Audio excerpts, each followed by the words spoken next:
देश विदेशातील ताज्या आणि महत्त्वाच्या घडामोडी, राजकारण, अर्थव्यवस्था आणि समाजातील प्रत्येक बातमी. सत्य, स्पष्ट आणि निर्भीड पत्रकारिता.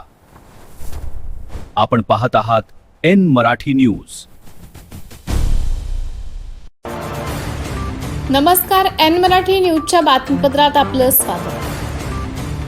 राजुरात धक्कादायक घटना. अल्पवयीन मुलीच्या घरात घुसून अश्लील वर्तन करणारा फरार आरोपी भंडाऱ्यातून जेरबंद. राजुरा शहरात महिला आणि बाल सुरक्षेचा प्रश्न ऐरणीवर आणणारी एक अत्यंत धक्कादायक घटना समोर आली आहे. 9 जुलै रोजी भरदिवसा एका 16 वर्षीय अल्पवयीन मुलीच्या घरात घुसवून तिच्याशी अश्लील वर्तन करणाऱ्या आणि शरीर सुखाची मागणी करणाऱ्या 38 वर्षीय नराधमाला राजुरा पोलिसांनी भंडारा जिल्ह्यातून अत्यंत शिताफितीने अटक केली आहे. पीडित अल्पवयीन मुलगी दुपारी 12:30च्या सुमारास घरात झोपलेली असताना आरोपी तुफान वाघमारे वय 38 वर्ष राहणार राजुरा याने घरात बेकायदेशीर प्रवेश केला. त्याने मुलीशी गैरवर्तन करण्याचा प्रयत्न केला, मात्र पीडितेने प्रचंड धैर्याने आरडाओरड करत आरोपीला लाथ मारून स्वतःची सुटका केली. यानंतर आरोपी घटनास्थळावरून फरार झाला होता. घटनेचे गांभीर्य ओळखून राजुरा पोलिसांनी तात्काळ तपासाची चक्र फिरवली.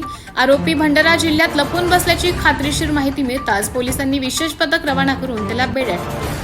न्यायालयाने आरोपीला 1 दिवसांची पोलीस कोठडी सुनावली आहे.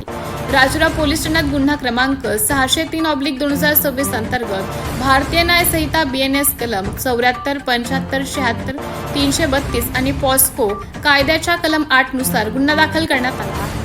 भरदिवसा घडलेल्या या घटनेमुळे नागरिकांमध्ये तीव्र संताप असून अशा विकृतांवर कठोर कारवाई करण्याची मागणी होत आहे. तर फरार आरोपीला तात्काळ अटक करणाऱ्या राजुरा पोलिसांच्या तत्परतेचं कौतुकही केलं जात आहे. एन मराठी न्यूज साठी तालुका प्रतिनिधी आनंद मांडवकर, राजुरा.